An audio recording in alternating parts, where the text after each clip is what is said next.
Gyepi evening, my sisters and bands, it's Gyepi. Gyepi evening, Gyepi day, Gyepi morning, Gyepi afternoon, Gyepi night, whatever Gyepi may be working the best for you.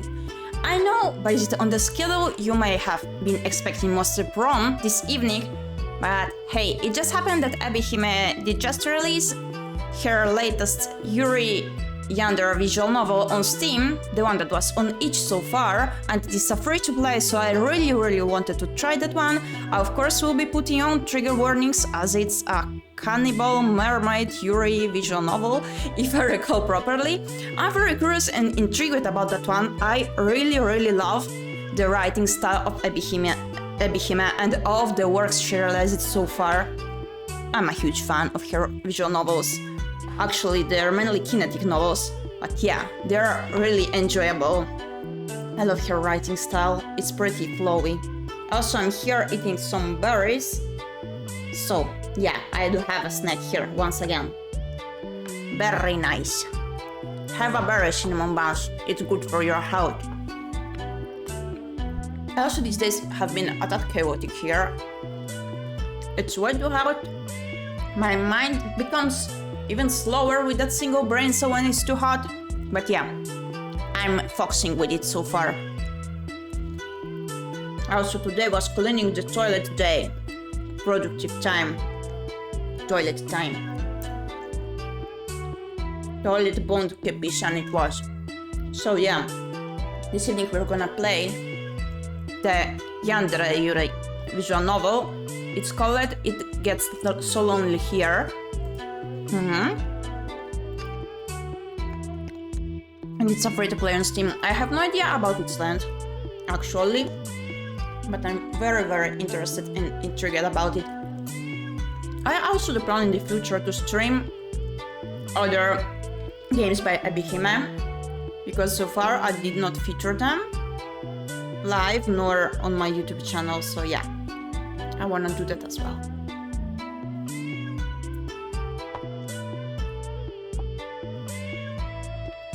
I hope your day has been a good day, or if it's barely starting, that it's gonna bear a lot of happiness for you. So, we can begin with the game. Otherwise, I'll finish all the berries straight away. Sorry about that, I didn't have the dinner yet, so yeah, it's snacky time. Okay.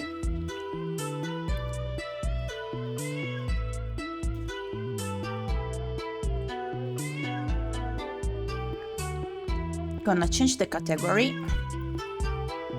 First things first.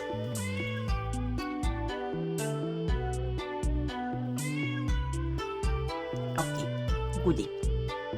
So let's see.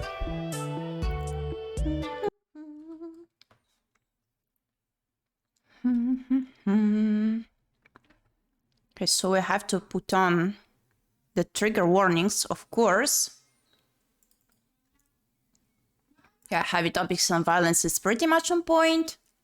I won't put in cannibalism and whatever because, yeah, heavy topics and violence, I guess. So, the game. I have to link the game. The game. I never played it before, so it's first time I'm gonna play it. Oh wow! How loud? Wait a second. Oui. Goodness, let me resize it. Wait a second, I'm gonna put some background over there at this point.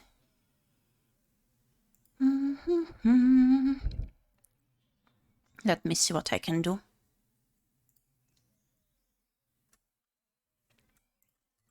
Let me see what I can do.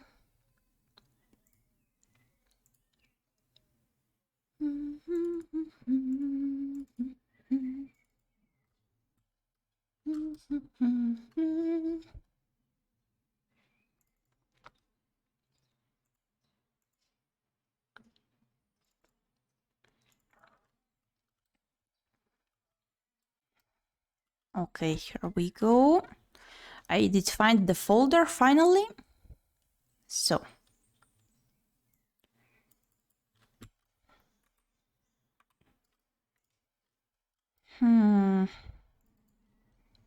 I want to use something comfy. Not less the theme of the game. Let's see. Let's see.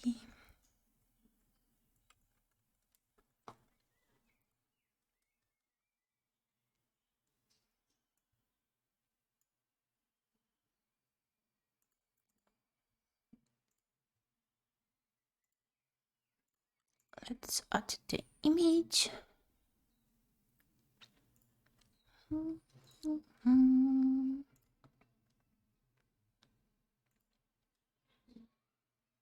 I can do it, cinnamon buns. In a few, it will be set. I'm so tired today for some reason. Really sleepy, I'd say. Maybe it's due to the hot weather. Who knows? So, tom tom tom tom tom.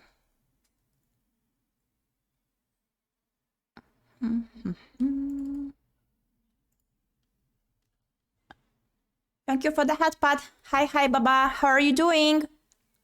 I'm trying to set the background image behind the game here.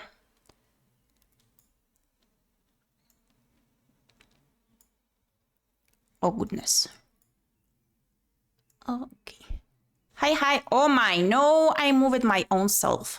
That was not supposed to happen. It's all fine here, but I need to go ASAP. Oh, I see. I hope all is goody at work.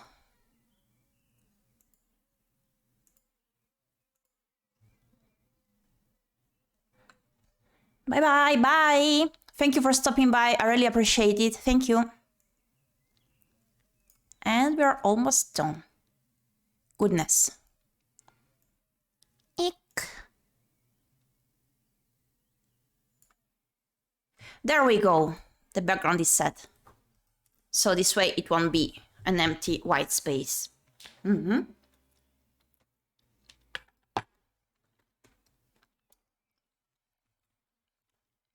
These berries are so good, so tasty. Okay, let's move to the game.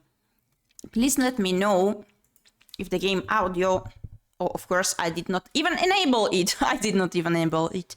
Okay, please let me know if the game's audio is goody or if it's too high or whatever. So, let's see. Ebihime. She's a real queen. Oh my goodness, the audio is too high. Definitely. Wait a second.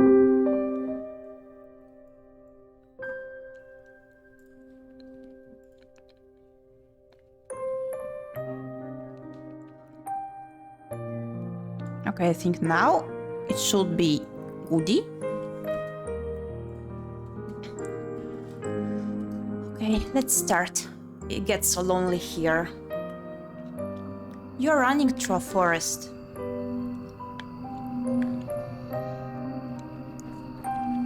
It is late at night and the sky is as black as pitch. There is nothing to light your way save for the moon's milky glow. But its rays cannot reach you, not properly. The trees which surround you, jutting out of the earth like eerie monuments to a foreign god, are blotting out most of the light.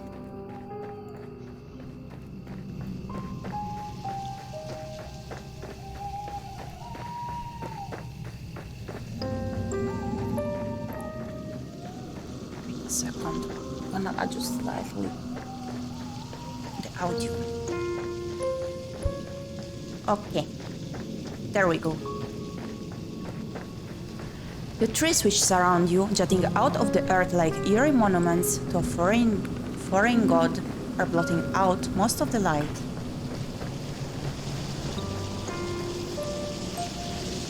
You cannot see where you are going. Even if you had commenced your flight at a more sensible hour, however, with the light of the sun to aid you, it will be of little use. You do not know where you are going. You have no map, No route, no plan. You are running like a frightened animal, anxious and nervy, with no destination in mind. So eerie. Love it already.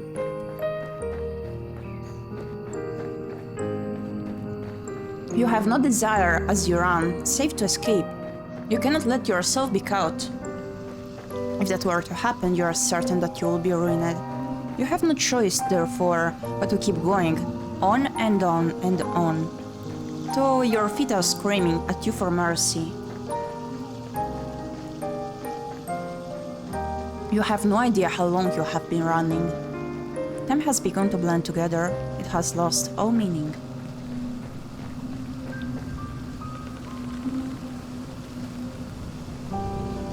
Something sharp snags at the hem of your skirt, but you do not have the luxury to pause and examine what has happened.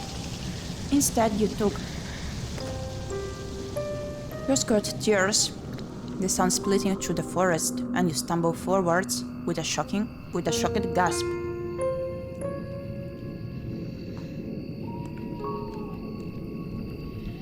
You are free, but at what cost? Your skirt has been irrevocably damaged. It might be too late to worry about such trivial matters now, too. If you do not start running again, and soon, she will catch you. Then your life will be over. You do not know if she is still following you, but you do not want to risk looking over your shoulder. I wonder if this is like a flash forward and we're gonna go back into the story soon in order to understand what's going on. I think that may be the case. If you were to see her, silhouetted beneath a tree, looking at you with that sickly sweet smile which once ensnared you, you would lose what little nerve you possess. Your legs would lock up and your blood would freeze in your veins. Then you would crumple, you would fall, but you would not hit the ground. She would be there to catch you. Did she not promise when you made that contract that you would never be alone?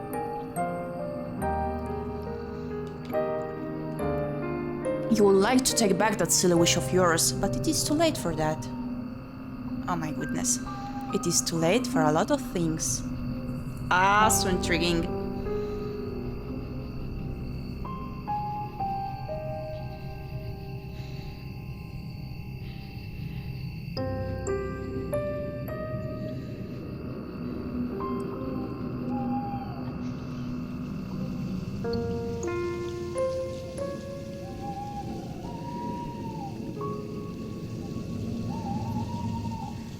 All you can do is run.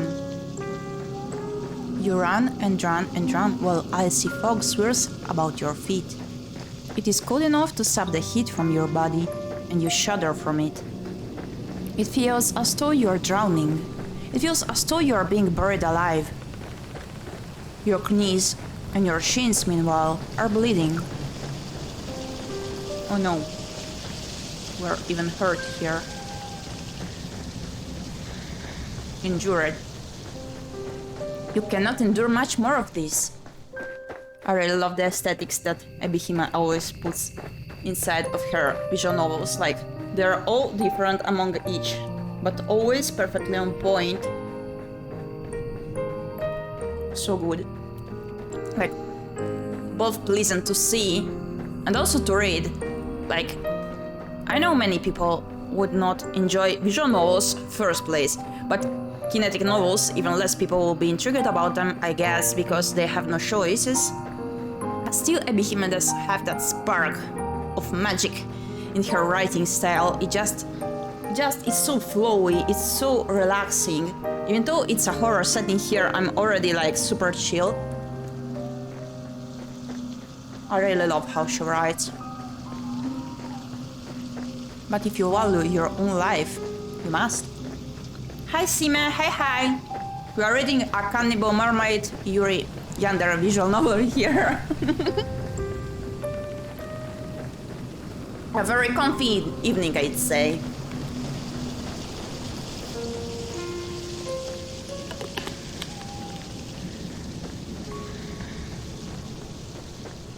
You run and you run and you run until, at long last, you reach a fork in the road. That's a weird combo. Yeah. It's by ᴄᴏᴍᴍᴜ. I did a review in the past, some of her visual novels, kinetic novels actually. I really love her works. And this one got published on Steam today for free. I was already thinking of streaming it once it got released on itch. But like, I decided to stream it instantly once I saw it on Steam. Also eating berries in the meanwhile.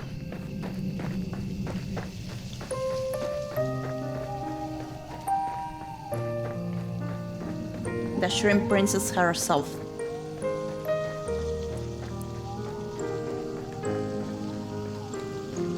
You run and you run and you run until, at long last, you reach a fork in the road. There are 3 paths which split off through the forest. Wow, 4. If you count the path down which you came. You cannot exactly double back on yourself, though, not when you have put so much effort into running forwards. Yeah, I was thinking about what you wrote just like now, and yeah, I realized it. You made me realize that ᴄᴏᴍᴍᴜ does mean shrimp princess. I did not put much thought into it before. This is really nice.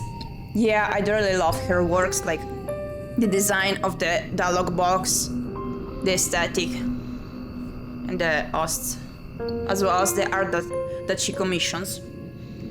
This one got quite a very different style compared to all the others.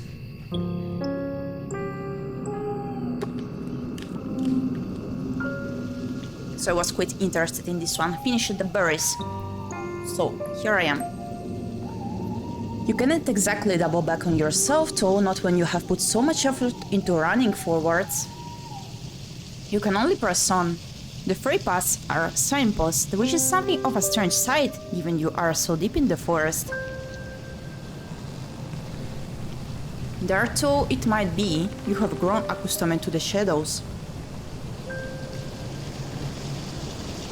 You can just about pick out the writing on this old, dilapidated signpost, curved and slanted, though it is.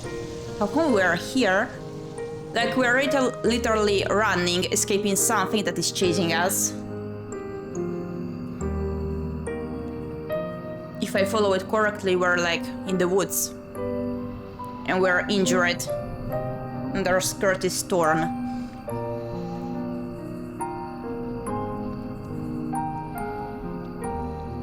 Your fate, if you will forgive me for sounding cliché, is in your hands. Now, I wonder, which path will you take? Dun, dun, dun.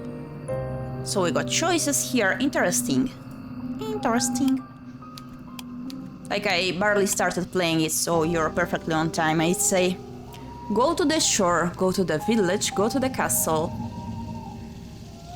I'm very curious about the village and the shore, so I'm gonna pick the castle first. So you want to go to the castle? Good idea. Odyssean fairy tales tend to conclude in castles once they're beleaguered, but upon heroines are finally able to wed the handsome princess they once dreamed of. Why bother trying your luck with the shore, which may very well be deserted, or the village, which will be full of dirty barefoot peasants? Cue the Bugs Bunny, what's possibly go wrong? It is far better to skip the suffering and go straight to the grand finale. That is very astute of you. I did not realize you had it in you to be so mercenary. I can only wonder what you will uncover during your moonlight meanderings. The night is far from over, and your adventures are only just beginning. I hope only that you have brushed up on your courtesies. They might come in handy when one is interacting with a sovereign. Royals can be temperamental, after all. If you fail to treat them with the prerequisite amount of respect, you might come to regret it. You follow the path which leads to the castle, supporting yourself on weary, aching legs which feel ready, at a moment's notice, to detach from your hips. So we're exhausted to that point now. You're little more than a wisp of a girl, But you have been running for so very long and your feet are so very numb, you feel like a great lumbering thing, clumsy and ungainly. Did you brush your old English today? The soles of your feet are screaming at you. You need to lie down, and quickly. You only hope as you continue to run that you will find a spare room available for you in the castle. You don't know what exactly will await you at the castle, but you have visions as you run of a vast, opulent dwelling. This dwelling will surely be full of finely furnished rooms in which you might rest your weary head. There must also be a king and a queen inside this castle. You ponder who will be kind and wise, and what of their children? What of a princess? Every good castle must possess a princess who will take pity on you and your plight. You can imagine the face of this generous princess with ease, thanks to the fairy tales you read in abundance as a small child. The princess will be fair of hair and blue of eye, with soft pink lips, pierced like rosebuds. Her limbs will be slender, her hands dainty and unsullied from physical labor, and her sensibilities will be sweeter than marzipan. I'm craving some marzipan now. I love it so much. She'll be kind to you and compassionate, just like an older sister. You do not know what older sisters are like too, or younger sisters for that matter. You're only guessing. You are not a complete fool, however, despite your tendency to daydream, and you do have a few reservations. Monarchs do not, as you know from voracious reading, have the best track record when it comes to caring for the peasantry. Was there not a very famous queen who once said, with a cavalier wave of her hand, that the hungry peasants in her kingdom should content themselves with cake if bread was not an option? You think that this may be a misquote, but the point still stands. Persicons called almond paste in French, so weird. Oh yeah, I didn't know that. Always learning new stuff during my streams here, be it from you or from Rain. Productive time. Tall royals are supposed to grant their subjects succor in their time of need. This does not always happen. In fact, it very rarely happens. Kings and queens and princesses are just people at the end of the day, and they are subject to the same caprices that all humans are.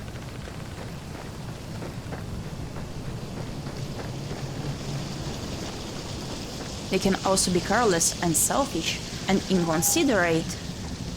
There is no guarantee that this mythical princess of your imagination will help you. Why, there is no guarantee that this mythical princess exists at all. Still, you must try. It is this hope which keeps you going. You continue to run to the castle. It takes some time before you finally emerge from the woods, but finally you do it. How much time, you ask? I cannot answer that. Did I not say that time had begun to lose all its meaning? The forest is behind you now, at least, and all the awful nightmares which dwelt within it. It is still cold too, and foggy, and very, very dark. The sun has yet to rise. You can see the moon more clearly now too, as it hangs above your head, round as any pearl, or orb, or crystal ball.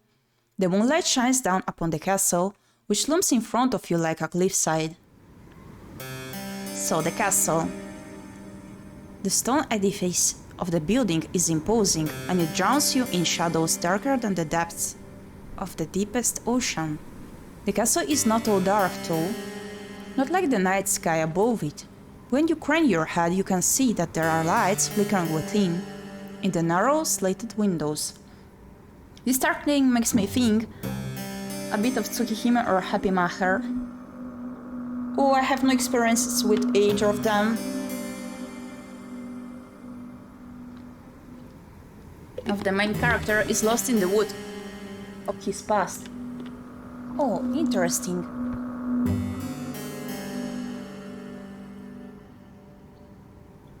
You play a trick yourself, or? It would appear that somebody is home. The king and the queen, perhaps. What of their servants? What, perhaps more pressingly, of their guards? You half expect as you stand there that armored knights will accost you for daring to approach the castle of king and queen, so and so. Tsukihime, remember, it was him that something bad happened in a purse in his past.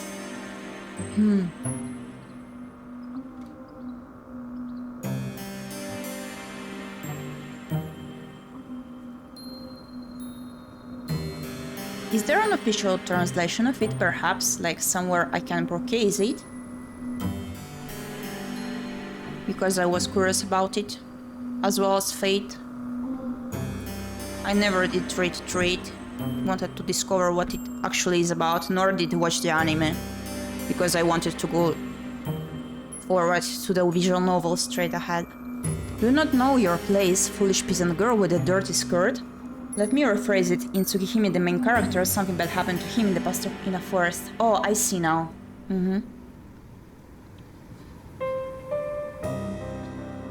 Be gone with you. You are not, of course, a peasant. Your family is a wealthy one, or rather, they were, before your father made a series of poor financial decisions. Tsukihime got an online English version. Oh, I see. Good to know. Not official. Okay, thank you for letting me know. You do not look like a young lady right now, though. With your dirty face and your dirty skirt, which is torn at the hem. Like it's a web browser thingy. Oh, I see. If any guards were to take you for a vagrant, it would not be surprising. But till you stand there deterring, your filthy fingers hooked in front of your filthy skirt, you do not hear any cries. Nobody sounds the alarm. Lights may be on inside the castle, but there is nobody outside of its perimeter standing sentry. There is nobody to impede your entry, and the elaborate iron gates, which are set into the vast stone walls about the castle's exterior, are open just a crack. Creepy. It would be a trivial matter to sleep inside, there is nobody to stop you. Were you trembling now, you silly thing? You have come so very far, it will be an act of foolishness to turn around now. Go on, go. I really love how Abby did portray the narrator here. Very cool. You inhale, perhaps in an attempt to screw up your courage, which has at long last begun to fail you. And then you step forwards, you slide between the wrought iron gates, as stealthy and as secretive as a thief, then cross the path which leads up to the tall, imposing structure. The domed doorway which leads into the castle itself, hewn from stone, is closed, but at a push of your palm it swings inwards. The door creaks alarmingly as it opens, the sound loud enough to split the silence like a thunderclap. You inhale at this and glance around, your eyes darting hither and thither. If there are any guards posted about the castle's grounds, they should all have been alerted by that sound. Will they come for you at long last? What will happen should they catch you? Will they throw you into the dungeons? That does not sound like a pleasant way to spend the night. At least you would have a roof over your head though, and you would not have to keep walking. Your feet really do ache. You stand there for an indeterminable amount of time, your heart pounding a panicked, irregular rhythm in the base of your throat. But no matter how much time elapses, no guards come. You are thankful for your good luck, though it does make you wonder, where is everybody? Why, it is almost as if all the people in the world have disappeared. Could you be the very last human left alive? You frown and press your palm back against the door. You push less cautiously this time, heedless of the loud sound which splits the silence. There is no point in worrying about the guards, not when they might very well be non-existent. Your entry to the castle secured. You then take a step forwards. The door swings shut behind you, and the resultant slam makes you jump. You did not expect it. Your heart knocks against your ribs and, with wild eyes, you glance about. You're standing in a vast entrance hall made of stone, which splits off into any number of passages. At the very end of the hall, meanwhile, there is a large, elaborate staircase, one which seems to extend to the heavens themselves. It is dark inside the hall, but there are numerous torches set in sconces in the stone wall, which are aflame. They offer some relief from the shadows. You can hear the faint sound of the window doors as it moans against the castle's impervious walls, but you cannot hear any footsteps. You cannot hear any voices. You cannot, more importantly, hear any people. Maybe the castle is empty. If that is the case too, then who lit those torches? It is a curious conundrum. You muster up what remains of your courage, then cry out, addressing the empty hall in timorous voice which fails to properly fill up the space. "Hello," you say, your eyes wide. "Is anybody there?" Your voice echoes through the vast, empty hall, but it is met yet again with silence. You cannot say you are too surprised, but it is somewhat disappointing. Not one to be deterred, you try again and again, your voice growing louder with each subsequent attempt. No matter how loud your voice, however, it fails to reach any ears. If anybody is here, they do not seem to be particularly sociable. That, or perhaps they simply cannot hear you. Could they be in another room? Yes, that must be it. You will never find that pretty fairy tale princess of your imagination if you stand idle, you know. It is time to get to work. Put those legs of yours to good use. As if I did not run enough before. Not knowing what else to do, is there anything else you can do? You begin to explore. You examine the rooms first, on the ground floor of the castle, which are of a similar scale to the impressive entrance hall, large and richly furnished, but utterly unoccupied. After some time of aimless meandering, encountering nobody save the ghosts of ions past memorialized on portals upon the walls, you muster the courage to ascend to the second floor. This floor too you examine, wandering through a seemingly endless series of hallways until, at long last, you find a door which is ajar. From between the crack in the door and the jamb, you can see flickering light. Irregular, yes, but it is light nonetheless. Could it be from a fireplace? That would suggest then that this room is occupied, unlike all the others. Perhaps the kindly princess you dream it of will be awaiting you in this room. It is with a trembling hand that you press your palm against the door. You push it.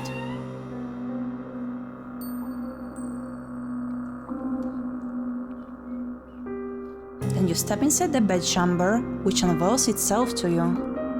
Prepping for the jump scare, yeah. Shyly you stand in the threshold of the chamber, much of your courage extinguished, and gasp. Would the jump scare be a honk, perhaps? I wonder if it will be the game, or some of the sound alerts here. The bedroom itself is gorgeous. It is a chamber so luxuriant.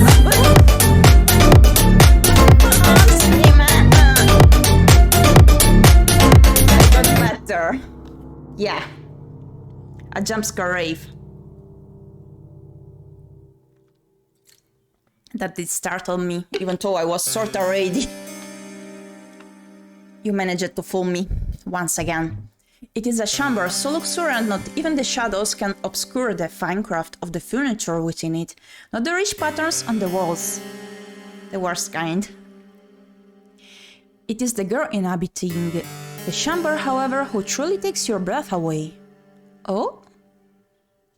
Sitting upon the velveteen sheets of the towering four-poster is a girl in a sumptuous red gown who seems to be of a like age to you, finally someone. Her design is very interesting. You do not have a clear view of the girl's face, her head is bowed, her gaze directed downwards at her lap. You can tell from her hair, however, and from her slender calves, which protrude from beneath the hem of her dress, that she is very pretty. The girl's hair is golden, just like freshly cut wheat, but it is the red of her dress which truly captures your attention. She is so striking you cannot look away from her. What is that, Bebe? The girl is not alone in her chamber either, she has a companion. Sorry, I find it funny. Though this companion is not half so endearing as she, the Bebe. Goodness. In her lap, perched upon her velvet skirt, is a doll. I cannot take seriously that photograph. The doll's hair, like that of her mistress, is golden, though much of it is hidden beneath a bonnet. Yes, the Bebe doll. The girl is adjusting the china teacup held in the doll's tiny hand, while the rim of the cup glints in the light. which exudes from the fireplace.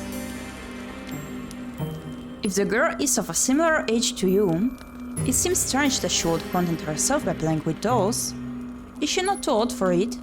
This girl would be more at home, you decide, at a ball, wearing an extravagant gown, speaking with wealthy noblemen, perhaps even princes. She should not be sitting in what you presume in her bedchamber, adjusting a teacup in a doll's hand. Sus. But you are not afforded much more time to stand there marveling at the girl because she turns. She raises her head. Then her eyes meet yours. You thought the girl pretty when first you observed her, sitting on the edge of her plush, velveteen bed, examining her doll. Now she's looking at you, however, her face illuminated by the flames in their grate. You can see that you were mistaken. She's not just pretty, she's beautiful, captivating, marvelous. Fairy tale-like, she's beautiful, so much so, it is breathtaking. She looks as though she has stepped out of the pages of a picture book. There. I say so. Fairy tale-like. She's simply too perfect to belong to this world. Perhaps she is some kind of vision, a waking dream, a hallucination. But no, she's none of those things. Where's Keanu Reeves when we need him? The doll in her lap is a cold hard thing made of porcelain, and it is unflinchingly, reassuringly real. If she were a mirage, surely she would not be able to handle physical objects such as this. It is strange, though. The doll, though immaculately made, looks only imperfect when compared to the girl who is holding it.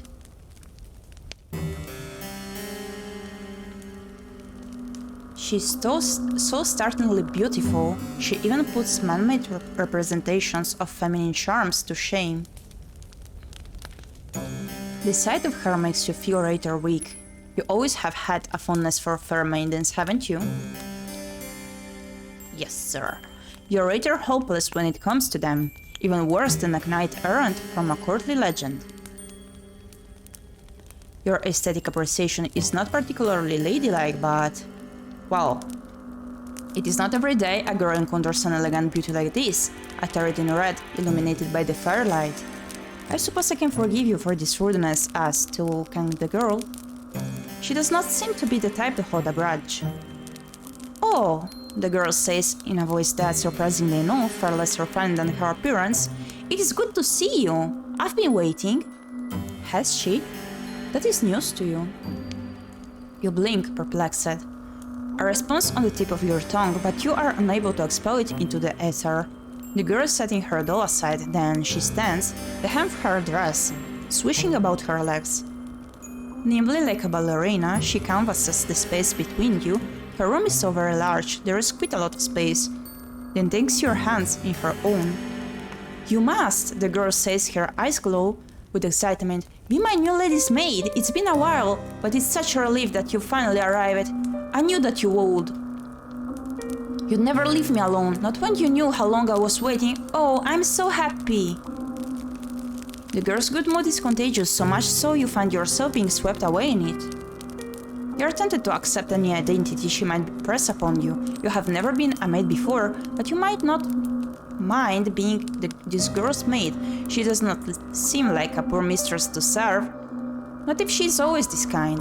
You cannot mask the confusion, however, which flickers across your face. You're not a good enough actress, and in any case, this is all happening too quickly.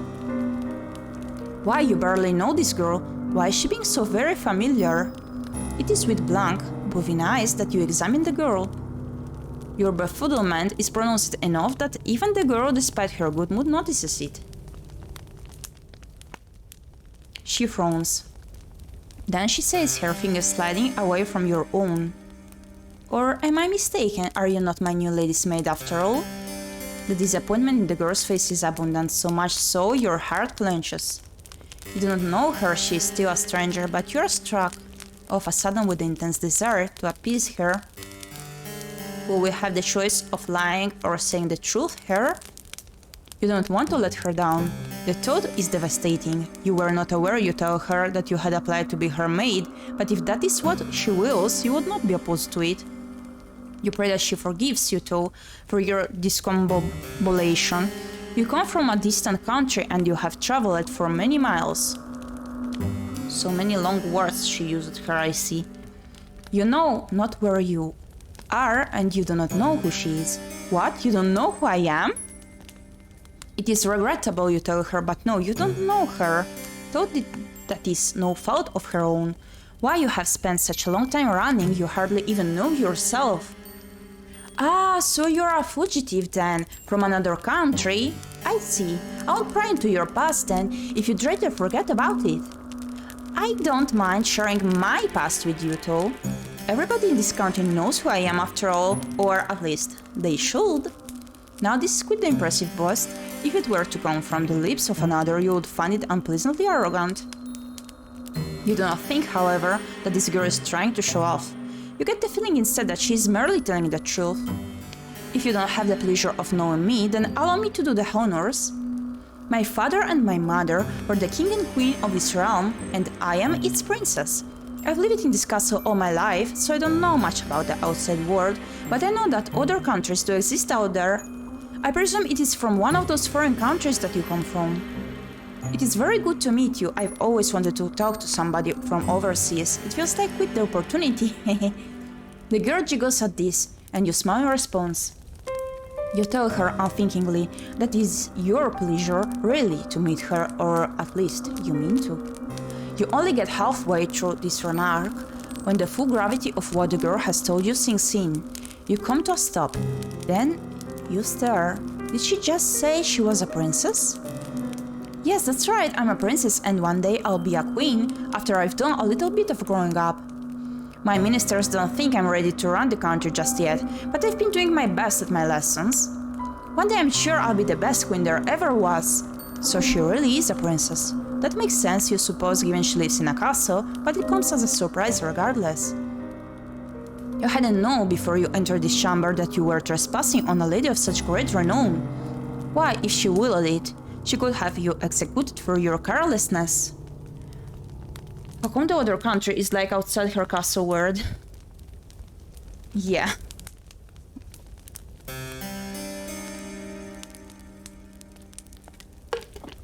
Indeed.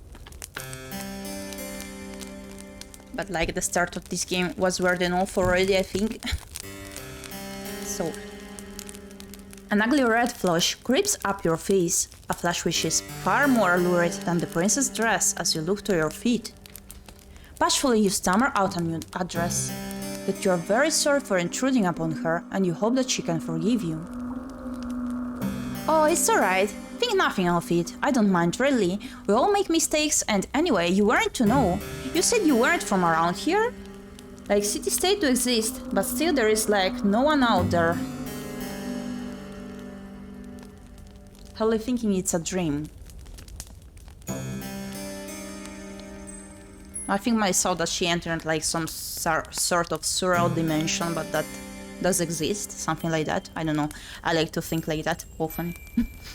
You nod your head in silent affirmation. It isn't a complete lie. You really are not from this country. You're not from this world at all. How wonderful! I look forward to picking your brain later. What? All of my servants come from the nearby village. Their tales are all the same, and so are their superstitions. I could do with a breath of fresh air. My last lady's maid told me I was too impetuous, but I don't think there's anything wrong with wanting a bit of adventure.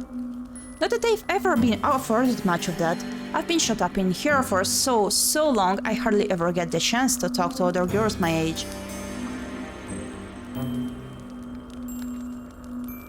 My last lady's maid was older than me, and so was the one before her, and the one before her. Does she got a Glock for protection of her adventure?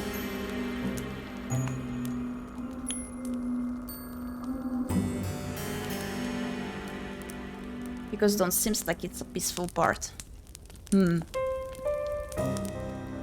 So the princess' fair mood seems to dissipate as she speaks, her expression turning by degrees into something rather more pensive.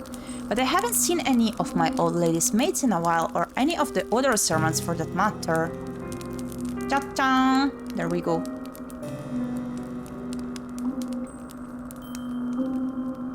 Lokazin 9mm firearm. They've all disappeared. Now that is quite curious. How could a whole household full of servants simply disappear? That would be a reference in rap clips and such. Huh? Are you a rapper now, Sime?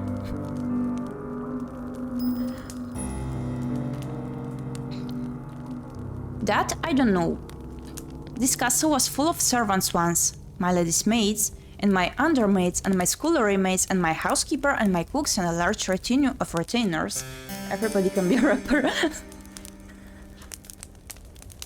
They're all gone now, too. Only need some good cheese. Cheese?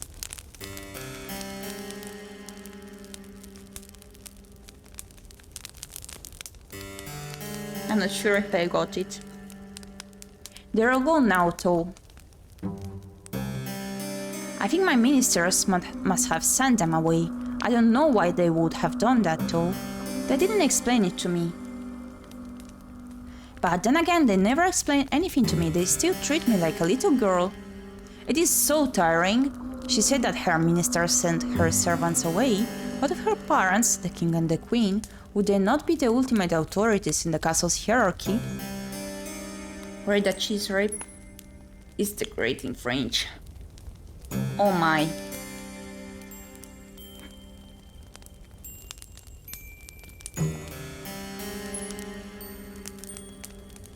They would, yes, if they were still alive, but they're not. They died a long time ago. I was raised for most of my life by my servants.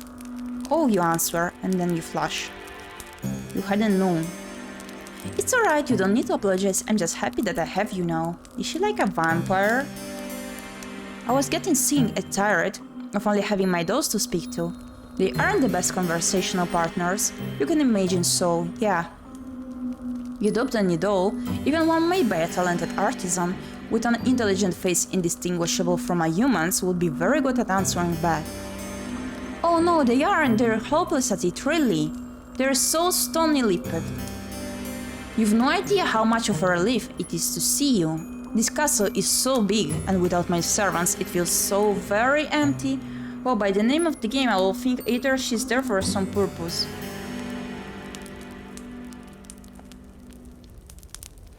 It gets so lonely here. See, man. That creeped me up. Oh, thank you for the raid. Thank you. I'm Gyepi.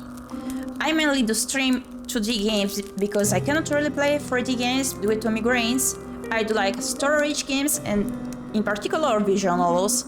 I may obsess often upon horror games, but also I do love soft and cute settings as well. Welcome. Thank you for the raid. Thank you so much. We appreciate it.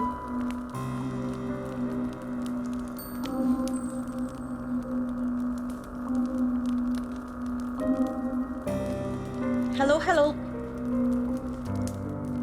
Oh, Baba, you're here again?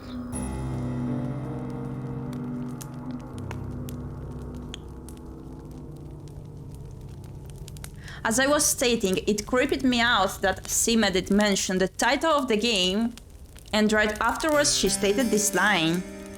Like the game is eerie itself, but if Sime is scaring me like this, I don't know what to feel at this point.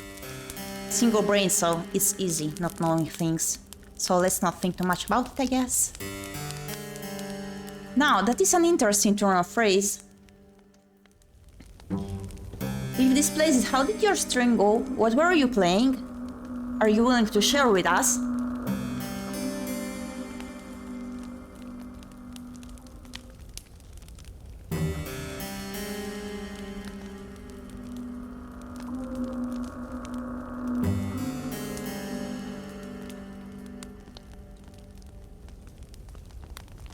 I was playing Apex and then also, and then a little karaoke. It was all not planned. Oh, that's a lot of things you did. How did it go? I used to play also many years ago. I still do like rhythm games, but myself I do play Muse Dash and some on my smartphone.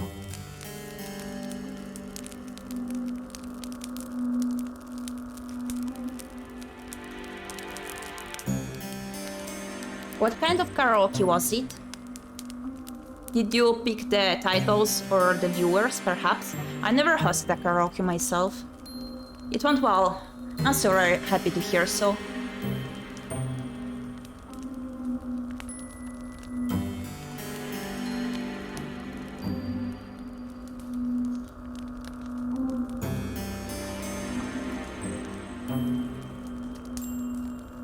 Time to add karaoke to the to-do list. Yeah.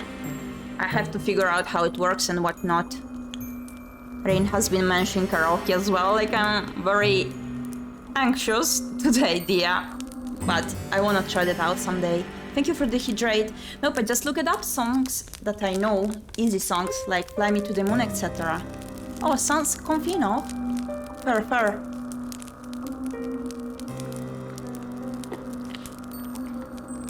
I believe we should like take down the filter of the messages that do have caps on them. Welcome Tracer, hello. Country roads, Gyepi, let's go. Yes, I'm always into country roads. I live in the countryside after all. Gyepi, please answer to me. Oh? What happened? Please wait a second.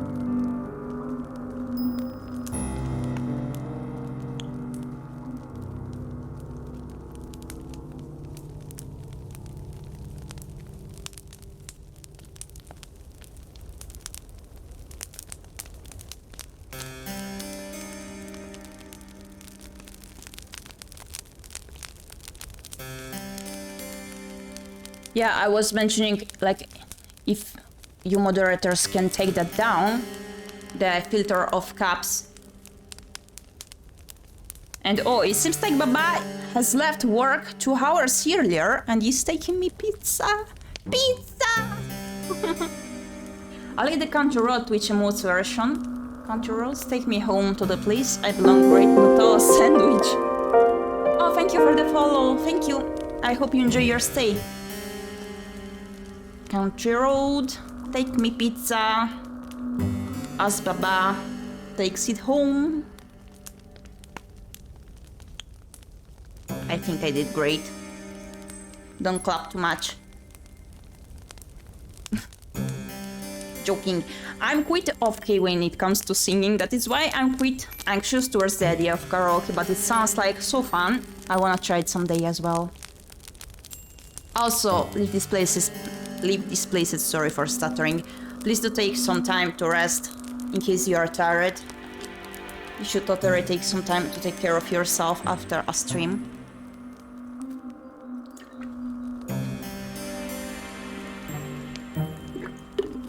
I just follow songs. I see. Like, I do try to follow them, but due to that thing that is like commonly known, that you do hear yourself differently from external they do hear you.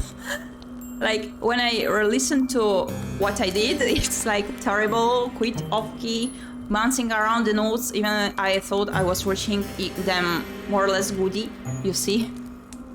Ah yeah, I do take care of myself, except for now. It's Frame here. Oh goodness, how come are you not asleep? Are you not gonna take some rest?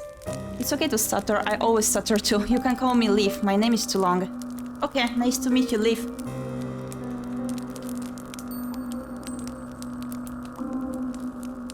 Frame is quite late. Like, I do freak out myself lately when I go to bed at 11 PM because I'm trying to work better on my sleeping schedule. No uni for tomorrow, so I can stay up. Oh, I see. Sounds goody then. Just don't overdo it, please. Sleep is important.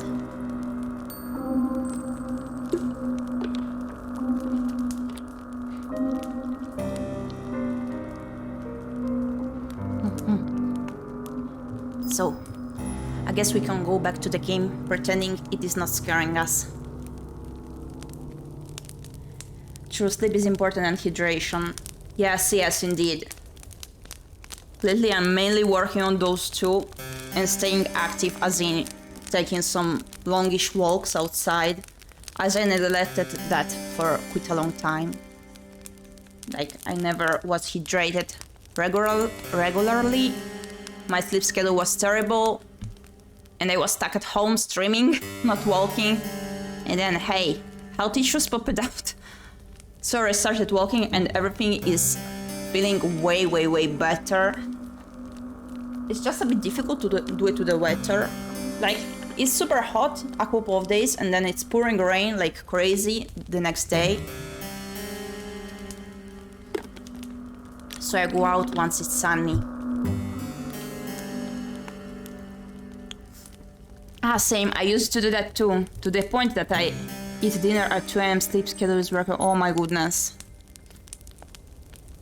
I used to have it like that years ago. It's very difficult to like regulate. Like, but then I think I even enjoy it living like that, but it is better to be awake during the day, I believe. To see the sun instead of like waking up when it's evening or whatnot. Now, that is an interesting turn of phrase. It catches inside your head like a burr. Have you heard it before? So we're here playing a ᴄᴏᴍᴍᴜ indie visual novel featuring cannibal mermaids. I did not present the game before. It's developed and published by ⴰᴏᴍᴜᴜ. She does have quite some indie kinetic novels, which means visual novels with no choices, but this one does feature some choices and does have quite a unique aesthetic style, even though I do find them all of the works of ⴰᴰᴜᴜ to have unique styles of their own. Very pleasant to see and also pleasant to read. True, it's so nice to see the sun. Agreed. I used to have long discussions over this with my fellow VTuber cat Baba that showed up before. Like, he used to be like, no, I prefer gray days, I hate the sun is annoying. Yeah, a few years later, after living together and improving his lifestyle, he likes the sun. So, yeah. You don't have much time to ponder this, however, because the princess is speaking anew, in that curiously conversational manner of hers which does not seem particularly princessy. Maybe she learned how to speak from her servants. That would explain why her consonants are so unrefined. Oh, but listen to me, yammering on again. It's a bad habit, I really must put a stop to it. You're probably tired, dear one, from your travels. Would you like me to show you to your room? Yes, the princess announces before you can say anything or reply. I think I'll do just that. I might show you a bit around the castle first, though. It's like amazing here, and I wouldn't want you getting lost. You'll be staying here for quite some time after all.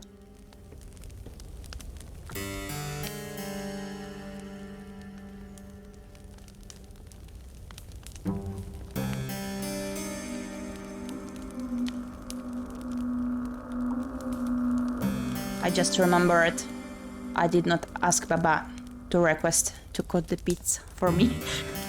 Sorry. Here I am. Okay, you'll be staying here for quite some time after all. The princess then hastens to take you on a tour of her home. Fortunately, she does not show off the rooms in her abode, and neither does she offer overly long descriptions as to what the few rooms she does show you are used for. Mystery. She does, however, pause by the kitchens, where she offers you some victuals. Once the growling in your belly has been satisfied, the princess then resumes her journey. She leads you down a dark, twisting hallway, and up a series of equally dark, twisting steps until she arrives, at long last, before a door. The princess pushes this door aside summarily, thus permitting you entrance to a small, humble bedchamber. This chamber is not half so opulent as the grand bedroom in which the princess resides, with its resplendent four-poster and its richly patterned wallpaper. This room's ceiling is not as high, and the singular bed showed against the wall is thin and narrow. The walls are unassuming beige, and the floor beneath your soles is of warped wood. There is a malodorous scent, too, which hangs in the air, one of disuse and general decay. You get the feeling that nobody has slept in this room for quite some time. Is the pattern on the Nutella pot? I can get behind it.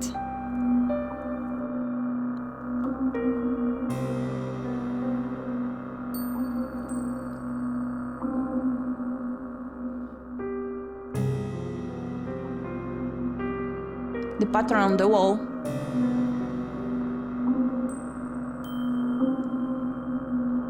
I don't really see it.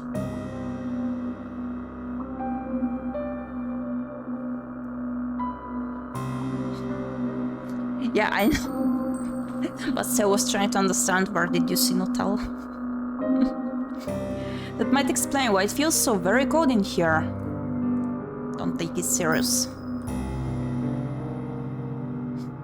Though, if the princess tour of her castle has taught you anything, it is that it is cold in every room in her abode. By the way, no Nutella here just yet. Since last time I mentioned there is no Nutella at home, there is still no Nutella, so everything is goody. We're eating healthily. Meat and veggies, or fish and veggies mainly.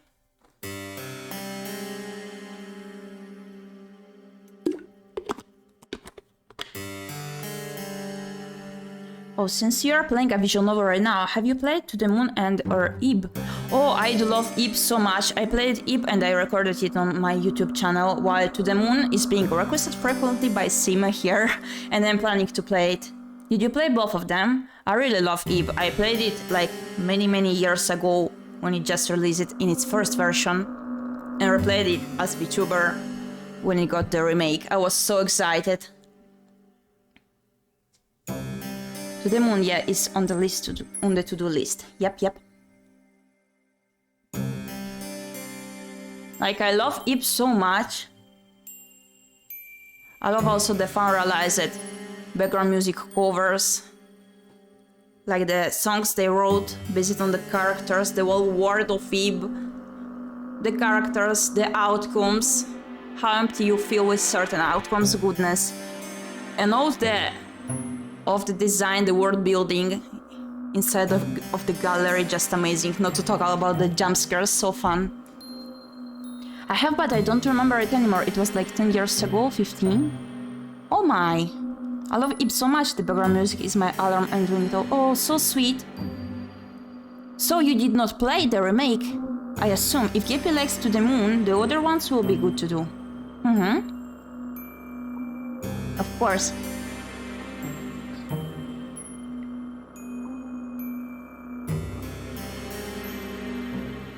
I honestly heavily recommend you to try it out. It's on Steam.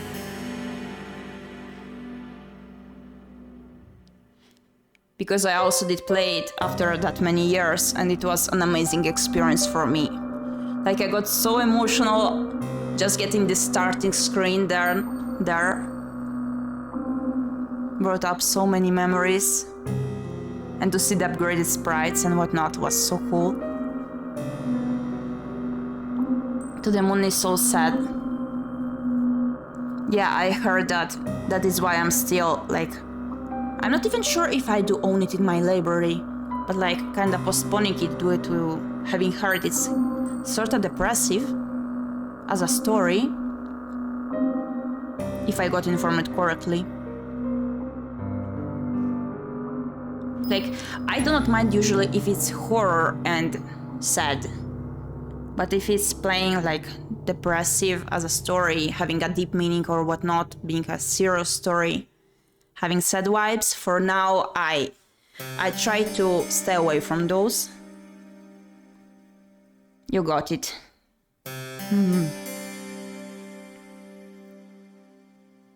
The Moon is playing sad, yeah. So I'm gonna play it like further on in the future.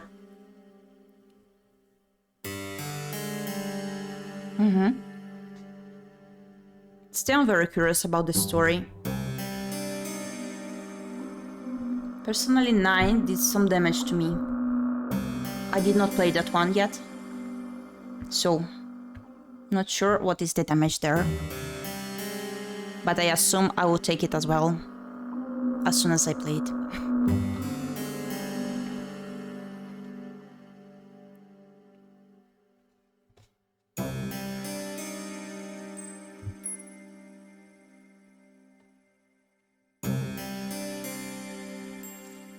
Also, sorry I forgot to update the latest follows and whatnot.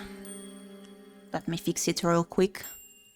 Okay, there we go.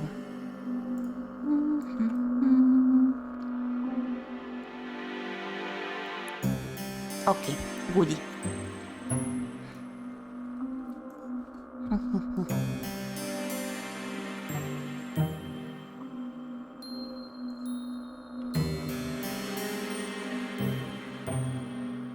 So, if the princess tour of her castle has taught you anything, it is that it is cold in every room in her abode.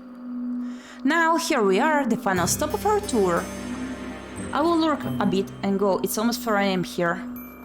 Okay, thank you kindly for the lurk and thank you again for the raid. It was very nice to come to know you.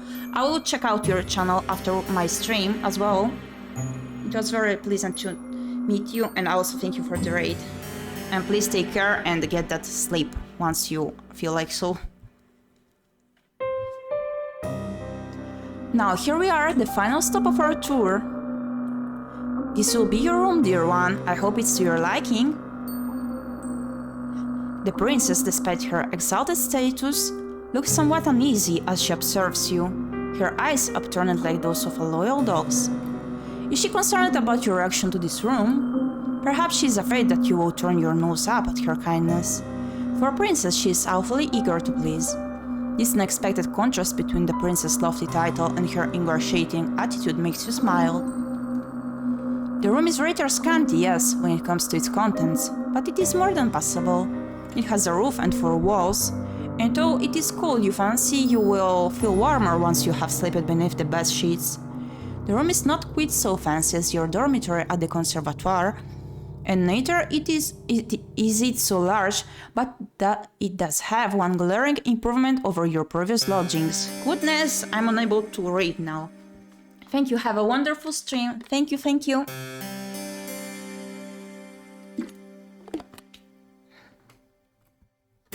You will not be expected to share it with anybody else. There is only one bed in this room and this bed is to belong to you. You think that the peace and the quiet will do you a world of good. You tell the princess as much and she smiles. That's good, I was worried you wouldn't like it. I know it isn't much to look at, but it's one of the nicest servants' rooms we have in the castle. Don't mind me, I'm checking nightbook comments. Okay, thank you kindly.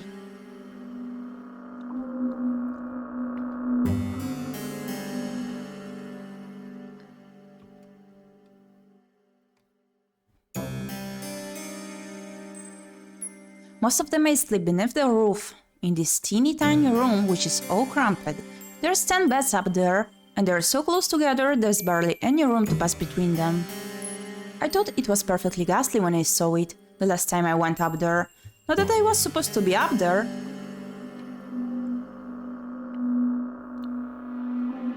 Personally, I know you can set them from Nightbot's website directly. Not sure about the comments at all. It was a rainy day, and I couldn't go outdoors, so I was doing a bit of exploring. If the housekeeper had known I'd been skulking around, I don't think she would have been best pleased. Well, in any case, nobody sleeps up there anymore, the scullery maids are all gone now. But isn't like the user that I got to change that? Does a mod can do that for a stream? I think a mod can do that. Like, I'm not sure if I recall correctly or not, but I think Rin was able to access that.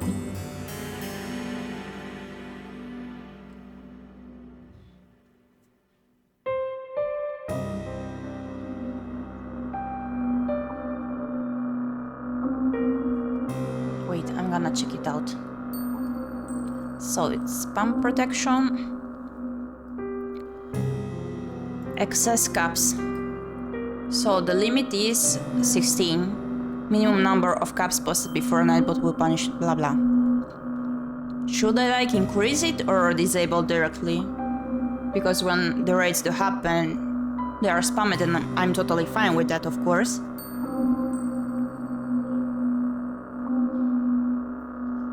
Okay, thank you. Disabled. For the excess emotes, The limit is 10. Should I increase?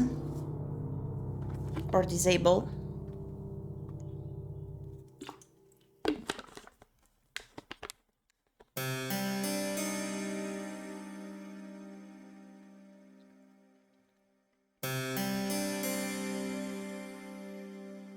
Okay, 50.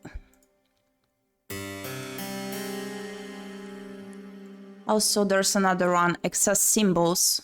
It's at 16 right now.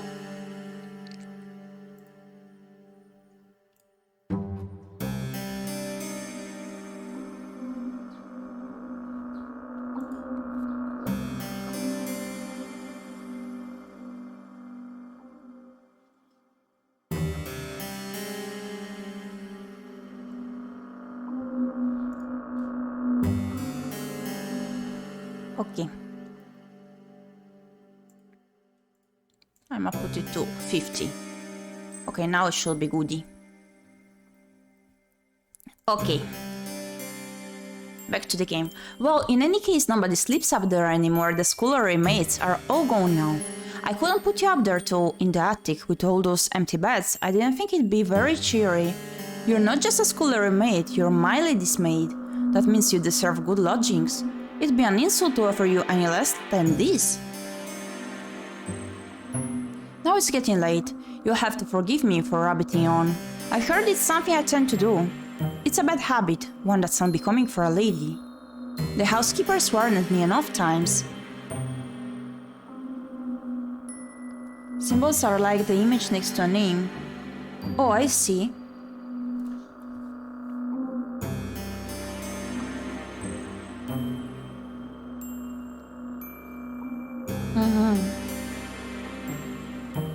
The housekeepers warned me enough times. You assured the princess to the contrary, smiling as you do so. You don't mind if she talks too much, that is better than not talking at all. Her affable nature makes it easier to spend time with her, manners be damned. You are always scolded too, back in the conservatoire, for your behavior. You know full well how aggravating it can be to be upbraided, not for any particular misdemeanor, but for being yourself. Well, I'm glad you understand, the princess answers with a giggle. I really should be off too. It's bad manners to keep you, especially when you look so sleepy. Get some rest, we can talk more tomorrow, if you don't mind my ceaseless prattle. I'm glad you seem to appreciate it at least. Though I'm sure you'll get tired of it eventually. Of my old mates did. Affable, good at hearing orders. Thank you. The princess departs, and in her absence you take a seat upon the bed. Your new bed. You cannot help but think that this is all happening very quickly. It does not seem like very long ago that you were still in the forest running for your life, amongst the tall imposing trees with their gnarled, grasping branches. The forest might as well be a distant memory now too. You're indoors inside the castle, no less. And you have been given a room in which to sleep and clothes that you might wear. It seems premature still to declare that you are out of the woods in a metaphorical sense, I mean, but things could certainly be worse. Yes, I don't feel really, at my ease here. You force yourself to stand on legs which feel too weary to support you, and change into the nightclothes hanging in the wardrobe. The nightclothes do not fit you perfectly, but you are too tired to care about that. You're too tired to care about much of anything.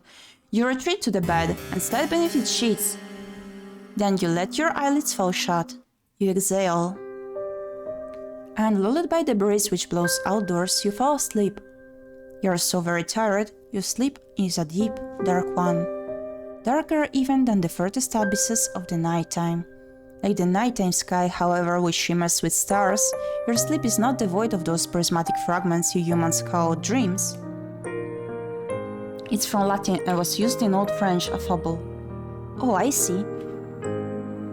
Though, in this case, I rather think your nocturnal imaginings are worth rather more than that. They are not dreams, are they, to which your slumbering mind is subjected.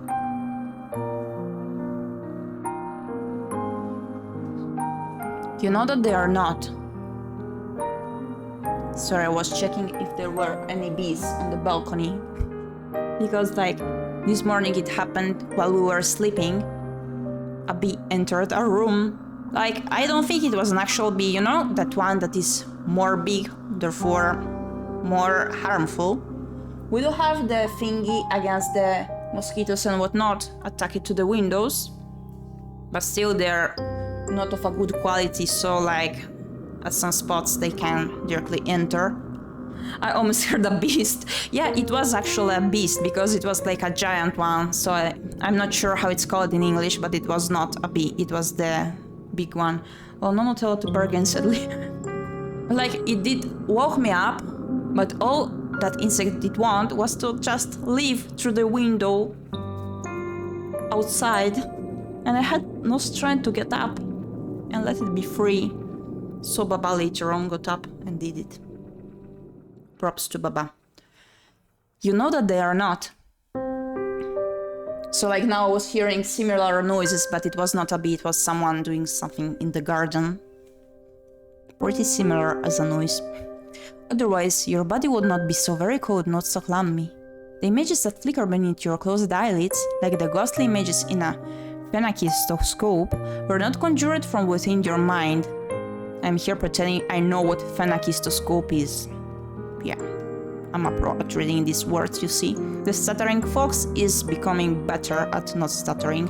They were instead taken from your memories. You're not merely dreaming, you're remembering.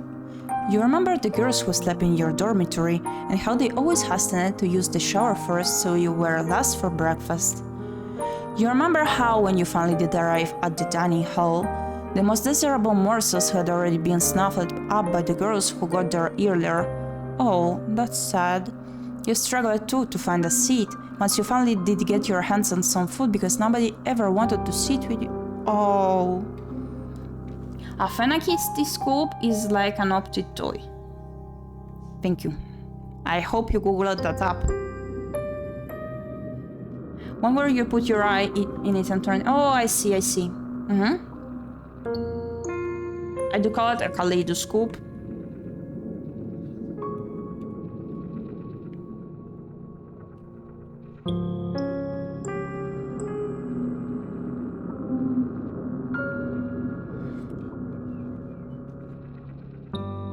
Like, I think it's the same as the kaleidoscope, or is it like a different thing, but working in a similar way?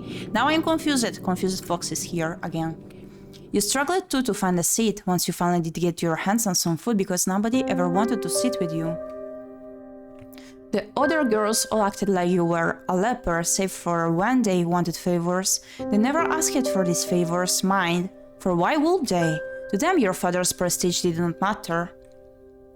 They were all weighty ladies too, many of them weightier than you. When everybody has the airs and graces of a princess, how is anybody supposed to stand out?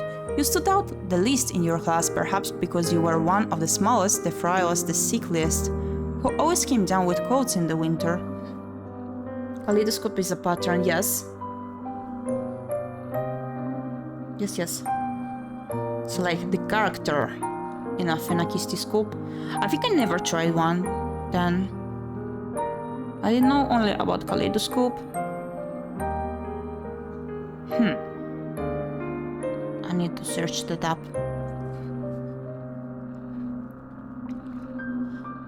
Okay, so your poor health did not stop the other girls from treating you as a servant though. When they remembered that you existed, of course. It was your lot in life, as you dwelt within the stone walls of the conservatoire, to carry school bags across the field like a pack mule. Bullies. Then come the evenings, the girls in your dormitory had you sewing on missing buttons and ironing out the creases and wrinkles in their uniforms. Think of those short videos where someone flip drawing and you can see a character moving the... Oh, I see now.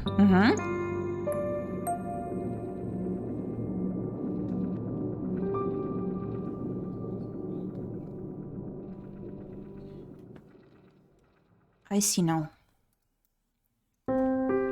If there was an odd job that needed performing, you would always be asked, but these girls did not ask you. That would have been too civilized. They ordered you instead, and as they ordered you, they laughed at you. They laughed and they laughed and they laughed. The laughter hurt, but it hurt considerably less than the kicks did, and the slaps and the pinches. Once during an embroidery lesson, one of your classmates had an accident with her sewing scissors. She stumbled, or at least she pretended to, and before you knew it, the silver blades of the scissors were embedded in your left palm. Oh my goodness! This happened quite some time ago, when you were even littler than you are now, but you can still remember it. I wonder if we do have a scar due to it. It hurt a lot. The scissors were sharp and they perforated your skin not all the way down to the bone, but enough to bleed. Ouch! Your wound bled bright red, like strawberry jam all over your embroidery. Then when your professor saw it, she shrieked.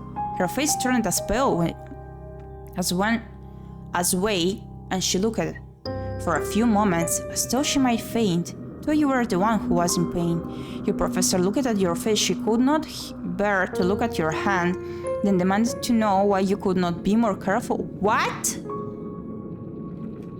Her tone had been an accusatory one, almost as if you had stabbed yourself in the hand with your scissors to go at her. Even the teacher, the pen in your hand hurt, but the jiggles of your persecutors hurt all the more. They never were punished for that. Perhaps your professor did not care enough to punish them. Perhaps she, like everybody else, thought it was all your fault. The wound, when all was said and done, was not too deep. You did not even need any stitches. It healed well enough in time, on its own, though it still left a scar, a white, raised thing like a crescent moon. Oh, I thought so. That's so sad. But probably the teacher feared some punishment due to the character being under her.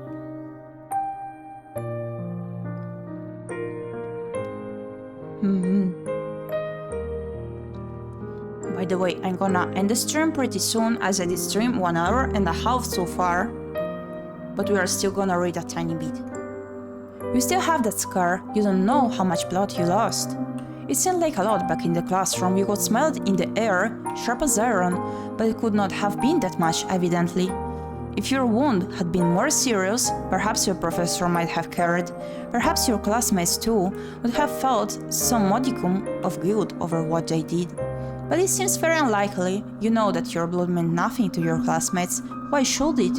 If you meant next to nothing, then the blood in your veins was, if such a thing is possible, even more inconsequential. You feel disoriented when you awake at long last. With the rising of the sun, you don't remember what you dreamed, but you do not think that your dreams were of a particularly pleasant nature. If they were, your heart would not be hammering so. You at ease, you glance around. You are lying in a narrow bed in an unremarkable room, one with dull beige walls and a warped wooden floor. Where exactly are you? This does not look like your dormitory in the conservatoire. Not unless it has shrunk threefold overnight. Your brow furrows as you attempt to recall the events of the night prior, until with a gasp, it all clicks into place. You remember now. You are running through the woods, trying to escape from... You shudder. You don't want to think of what it was you were trying to escape from. You presume that you must have given your hunter the sleep toll because you are still in one piece, awake and alert enough to face the dawning of a new morning. You still have all of your limbs, and your facial features appear to be in the correct configuration. That is more than enough to be getting along with. You look to the foot of your bed, then blink, bemused at your discovery. You can see lying upon the sheets a garment, 2 garments actually, of black and white, folded into a neat, white square. What could that be? A maid's outfit? If so, it will not be too surprising. Also, a behemoth, the developer, got quite a thing for maid outfits. That's a thing I know about her. Due to Twitter. And the release it works as well, sorta. You can now recall your visit with the princess the night prior and her assertions that you must be her lady's maid. Well, if that is the role she wants you to assume, you have no qualms with it. It is far preferable to the other role you played last night, that of a startled quarry, running from its pursuer. You press your fingers against the humble maid's attire. It feels surprisingly soft to the touch, not coarse like you expected. These clothes are rather fine. Did the princess put them there? If so, that is all the more reason to wear them. You are not rich enough to deny her hospitality. You rise from your new bed, Then dress yourself, unbuttoning the front of your plain white nightgown and setting it aside. This task accomplished, you then clad yourself in your new attire, black, white, and eminently sensible. You feel very far away from the girl that you once were. Your face might be the same as always, but something within you seems to have changed. You are no longer a student, not as long as you mean to reside within the princess' castle. You would far rather be her servant. Assured of your newfound identity, you retreat from your chamber, then make your way to your mistress' bedroom. The castle is a large one, with many rooms and many hallways to connect them. And for a brief while, you find yourself horrendously lost. You can't remember where the princess' bedroom is. You're beginning to feel rather disoriented when, to your relief, your eyes snag upon a stairwell, which looks rather familiar. Could this be the way? You ascend these steps, your footfalls cushioned by the plush carpet which lines them, then find your way down the very same hall you traversed the night prior. If your memory does not fail you, then the princess' bedroom ought to be... Yes, it is here. You rap upon the door, but you receive nothing in the way of a response. As Sime said, anyone could be a rapper, so we're not now having a rap battle against the door. I surely didn't understand it properly. Is the princess still bad? You wonder briefly whether you oughtn't wait until she has risen of her own accord. But no. The sun is high in the sky and it would seem a shame to let the princess sleep through the day. You ought instead to rouse her. That seems like sort of a duty a lady's maid should attend to. Nyuk. And here I'm gonna end the stream. Just as we arrive to the interesting point, I guess. So yeah, that's it for today's stream, my sweet buns. It was a great stuttering again. It was a great pleasure to have you here this evening, even though I changed my schedule plans so suddenly once I saw ⴰᴄᴏᴍᴜ releasing her game. So we're gonna see each other once again. Like, will it be tomorrow or... let me check. Yes, tomorrow Friday it is, with a visual novel at 7 PM Central European Time. Meanwhile, I'm gonna check whom can we raid. Let's see, whom can we raid now? Let's see.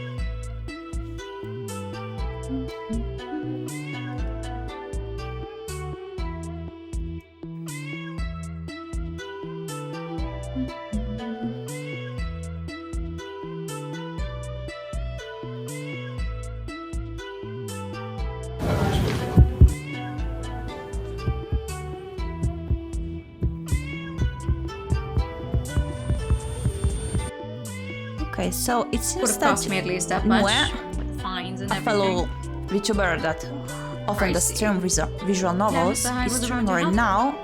So we're gonna raid ᴄᴏ. I hope I did read their name properly.